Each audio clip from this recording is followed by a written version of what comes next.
안녕하세요. 골디락스 경제연구소 박시동 소장입니다. 오늘은 최근 경제계에서 가장 많이 화제되고 있는 관세 전쟁과 그 이면에 있는 미국 국채의 배신과 음모에 관한 재밌는 이야기 해드리도록 하겠습니다. 천하의 트럼프가 자존심을 꺾은 이유. 트럼프 대통령이 선거 때부터 노래를 불렀습니다. 내가 대통령이 되면 관세를 가지고 내가 미국을 일으킬 거야. 이렇게 막 노래를 불렀죠. 트럼프 대통령의 논리는 간단합니다. 관세라는 도깨비 방망이를 막 휘둘러. 그러면 이 방망이가 무서워서 무릎을 꿇고 많은 나라들이 미국으로 다시 제조업 시설을 옮기게 될 거야. 그러면 미국이 다시 예전처럼 제조업 강국이 되고 부강하게 될 거야 라는 논리인데, 트럼프 대통령이 원래 생각하던 그 시나리오 그대로 흘러가지는 않고 있습니다. 도깨비 방망이를 휘두르면 그 협박이 통할 줄 알았는데 그렇지가 않았던 거죠.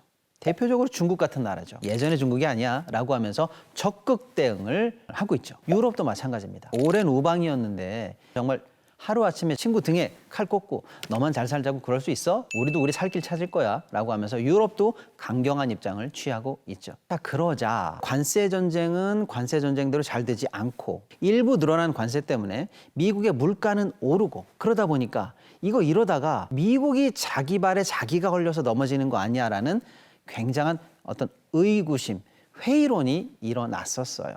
그래서 미국에 있는 수많은 이 경제 주체들이 트럼프 대통령에게 조언을 하기도 하고 충고를 하기도 하고 협박을 하기도 했는데, 트럼프 대통령 그 성격 아시죠? 꿈쩍도 안 했습니다. 나를 믿어보라고, 결국에는 협박이 통할 거야, 믿어보라고, 이렇게 꿈쩍도 하지 않던 트럼프 대통령이 체면을 구기고 자기의 관세 정책을 한번 꺾은 일이 있었습니다. 한 달 전쯤이죠.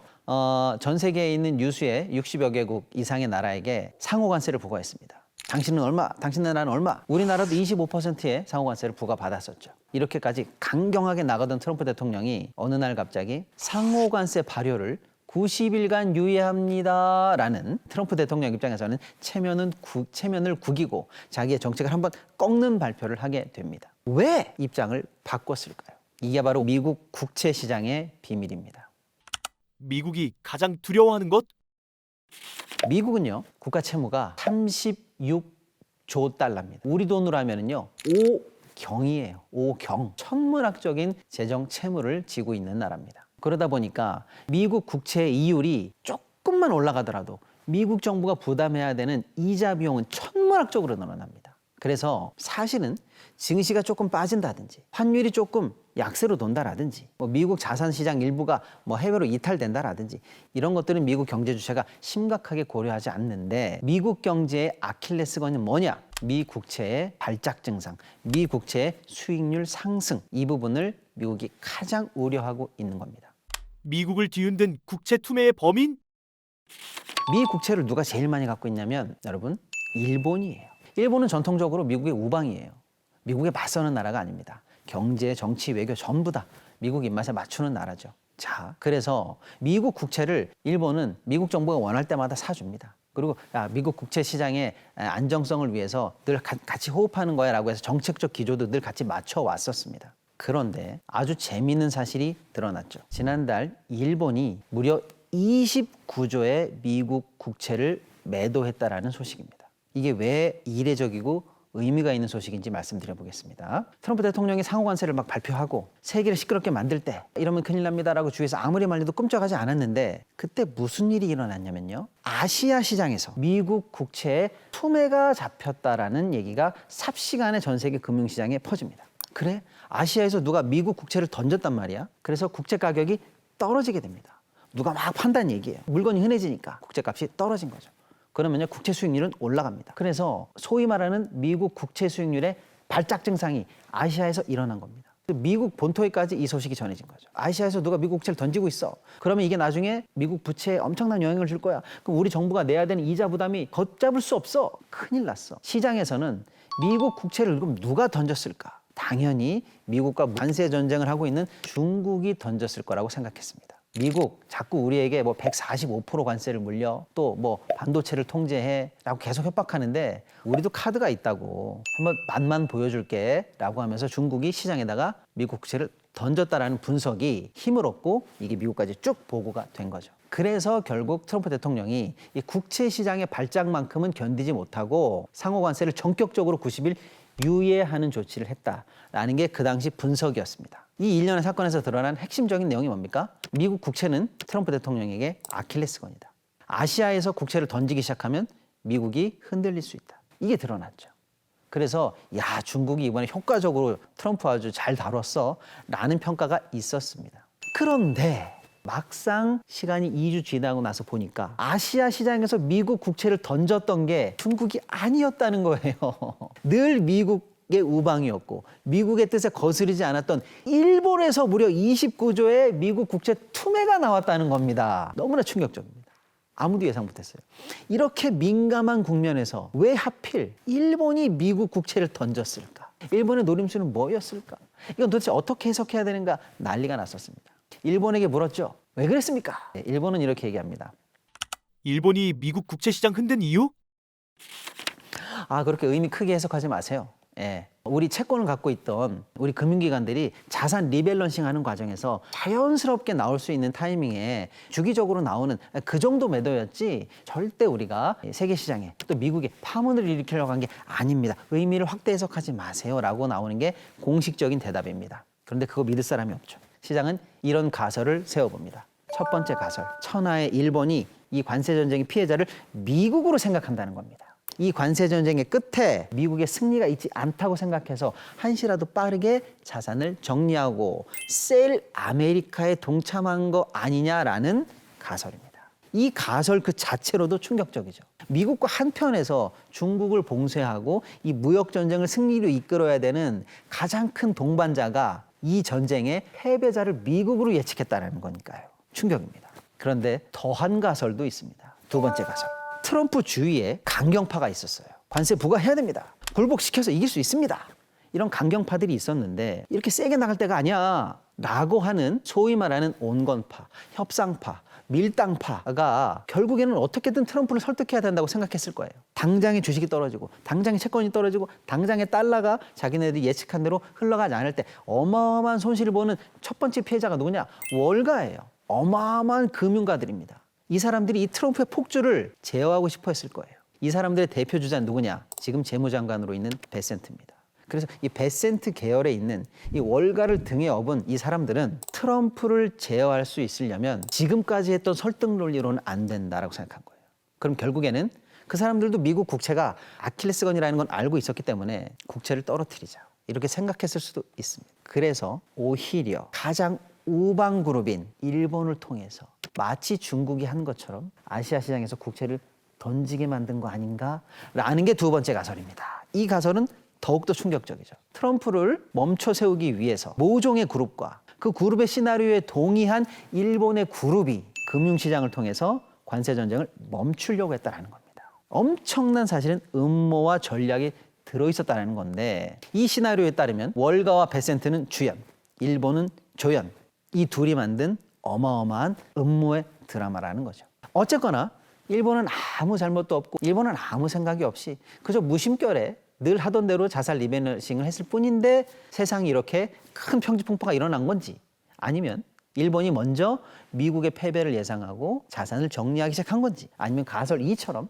월가그룹과 일본의 그룹이 합쳐서 트럼프에게 멈춤 조사를 놓기 위해서 자극적인 조치를 음모를 꾸민 거 아닌지 모르겠으나 실제로 미국 국채시장은 발작을 일으켰고 이 발작이 결국 트럼프에게 통했고 트럼프가 상호관세 90일 유예 조치를 하게 만들었습니다. 다시 한번 말씀드리지만 지금 트럼프가 가장 신경 쓰는 유일한 아킬레스건은 미국 국채시장입니다. 관세 전쟁은 관세 전쟁대로 지켜보되 미국 국채시장이 어떻게 반응하는가가 오히려 더 중요해졌다는 겁니다. 미국이 위험하다? 중국이 쥐게 될 새 카드. 자, 그런데 또다시 이 미국 국채 시장에 아주 재미있는 일이 일어날 것 같습니다. 지난주에 무슨 일이 일어났느냐? 무디스, 세계 3대 신용평가 기관이죠. 여기서 미국의 신용 등급을 낮췄습니다. 이미 2011년에 S&P도 미국의 신용 등급을 가장 윗단계에서 하나 낮췄었고요. 2023년에는 피치도 한 단계 낮췄습니다. 이제 3대 평가 기관이었던 마지막 무디스마저 미국의 등급을 하나 낮추면서 미국은 세계 3대 신용평가 기관이 평가하는 신용등급이 최상위인 나라가 아니게 된 겁니다. 미국은 이렇게 얘기하죠. 별거 아니야. 우리가 뭐 장부를 숨기기를 했어? 우리 국가부채 뭐 그 정도 되는 거 너희들 몰랐어? 다 알았는데 왜 갑자기 유별나게 지금 이례적으로 신용등급을 낮추는 거야? 그거 의미 없어 라고 해서 의미를 축소하고 시장에 충격을 덜 주기 위해서 지금 어마어마한 작업들이 이루어지고 있습니다. 쉽게 말하면 불이 났는데 구경하는 사람 소방관 할 거 없이 야 덮어 이래가지고 그냥 꾹꾹 누르는 중입니다. 신용등급이 떨어지면 미국의 아킬레스건, 미국 국채 수익률이 올라갑니다. 미국이 내야 되는 이자가 올라가는 거예요. 별일 아니게 넘어가면 다행인데 아주 재미있는 일이 생길 것 같습니다. 뭐냐? 홍콩 있죠, 홍콩. 우리를 치면 연기금 같은 겁니다. 홍콩에 퇴직연금이 있습니다. MPF라고 하는 자금입니다. 이 자금을 운용을 연금이니까 안정적이면서 규정에 맞게 해야 되잖아요. 아, 저기 수익이 날 것 같아 라고 자기 마음대로 사는 게 아니에요. 어떤 나라에는 몇 퍼센트 이상 투자 못하고 어떤 재산에는 몇 퍼센트밖에 못하고 위험 자산에는 뭐 못하고 이렇게 규정이 굉장히 까다롭습니다. 국민의 돈이니까요. 홍콩 MPF 연금도 마찬가지죠. 여기도요. 가입자가 470만 명이나 되고요. 운용하는 자산이 무려 230조나 되는 자산이 있습니다. 이 자산을 안정적으로 운용하기 위한 다양한 규정들이 있습니다. 대표적인 규정 하나만 알려드릴게요. 10% 룰입니다. 특정 자산에 10% 이상 투자하지 마라. 이런 룰인데요. 이 홍콩 MPF에는 10%를 넘어서까지도 더 많이 투자할 수 있는 단 하나의 예외는 뭐냐? 세계적으로 인정받는 신용평가기관이 인정한 최우수 등급 자산에 한해서는 10% 초과를 인정한다. 요게 있어요, 요게. 그런데 무슨 일이 났습니까? 미국이 S&P, 피치, 무디스까지 이 3대 평가기관 최고 등급을 받지 못하는 상황이 됐습니다. 그러면 이제 홍콩 MPF 입장에서는 그동안 자기네들이 운용하고 있는 미국 자산을 본 겁니다. 미국 국채 자산을 본 거예요. 이게 10%를 위에 있을까요? 밑에 있을까요? 봤더니 230조에 10%면 23조죠. 대략 말씀드리는 겁니다. 23조. 그런데 미국 국채에 노출되어 있는 자산은 86조 정도로 추산이 됩니다. 그러면 만약에 미국이 이번에 신용등급이 떨어졌기 때문에 10% 룰을 지켜야 되는 자산으로 등급이 낮아졌다. 규정을 잘 지켜라. 이렇게 얘기한다면 어떻게 됩니까? 86조 빼기 23조. 즉 63조 정도의 미국 국채 자산을 팔아야 됩니다. 엄청난 일이죠. 그래서 이 홍콩 연기금 협회에서 홍콩 당국에 예외를 인정해달라고 현재 요청을 해놓은 상태입니다. 기존에는 최고 등급이었으니까요. 근데 이제 등급이 내려갔는데 미국에 한해서는 10% 오버하는 거를 예외적으로 인정해달라고 요청이 되어 있는 상황입니다. 자, 이때 홍콩 당국이 아니야, 규정은 규정이야, 우리 예외 그런 거 몰라, 이렇게 행정지도를 딱 한다. 그럼 어떻게 되겠어요? 63조에 해당하는 물량이 시장에 던져져야 될지도 모르겠습니다. 근데 만약에 홍콩 당국이 그래, 미국에 한해서는 유예해 줄게, 또는 자산 매각을 천천히 하도록, 뭐 2년, 3년에 걸쳐서 하도록 유예해 줄게, 모종의 이런 유예 조치가 나온다면 당장 63조의 국채 매도 폭탄이 시장에 나오지는 않겠죠. 셀프 무덤판 미국, 중국 반격 시작되나? 관세 전쟁에서 트럼프를 움직였던 건 미국 국채 시장의 불안이었습니다. 우린 이미 한번 봤어요. 일본이 던진 국채 때문에 트럼프가 상호관세 90일 유예를 발표했습니다. 그걸로 모든 국채 시장에 지금 불안을 눌렀다라고 생각하고 있는데 이제는 진짜 중국발 매도 폭탄이 나올지도 모르는 상황입니다. 중국 입장에서는 이렇게 생각할 수 있죠. 내가 매도한 거 아니야? 내가 미국과 현재 싸우기 위해서 내가 가지고 있는 카드 하나를 내가 뽑은 게 아니라고. 네가 네 스스로 신용등급을 떨어뜨렸잖아.